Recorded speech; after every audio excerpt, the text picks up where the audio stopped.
I want to speak to the memory of my aunt, who stopped taking the subway after September 11th because she did not feel safe in her hijab. Growing up in the shadow of 9/11, I have known what it means to live with an undercurrent of suspicion.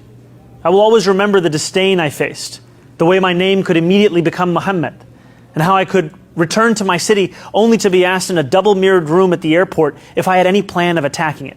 And since I was very young, I have known that I was spared the worst of it. Jonathan Briley, better known as the Falling Man, was a husband and devout Christian who worked in churches around New York.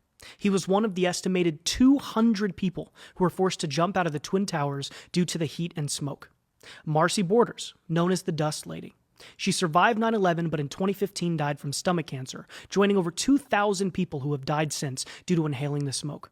In 2025, the number of people who have died in this way is almost as high as the total number of people that died on the actual day of the attack.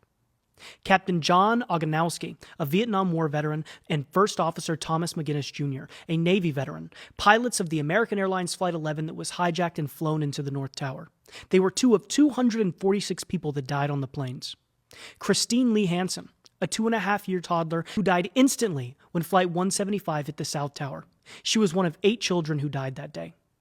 Peter J. Gansey Jr., the chief of the New York City Fire Department. He lost his life trying to save people when the building collapsed on him. He was one of 344 firefighters that died that day. Police Captain Kathy N. Mazza. She rushed into the North Tower, pulled her gun to shoot out a window so people could escape, and was carrying a woman out of the North Tower when it collapsed, killing her. She was one of 72 members of law enforcement who died on that day. People died, Zohran. A hell of a lot of them. Many of which are survived by people you are running to represent as mayor. This speech of yours claiming your aunt is a victim of 9/11 is one of the most tone-deaf things I have ever heard. If your aunt did actually experience bigotry, which I won't defend, you shouldn't blame New Yorkers. You should blame your Prophet Muhammad and your Muslim sages for making a religion that commanded Osama bin Laden to start a holy war against American non-believers by flying airplanes into buildings. I've said that the reason you might be elected is because New York has forgotten what happened that day. But that's not the whole truth.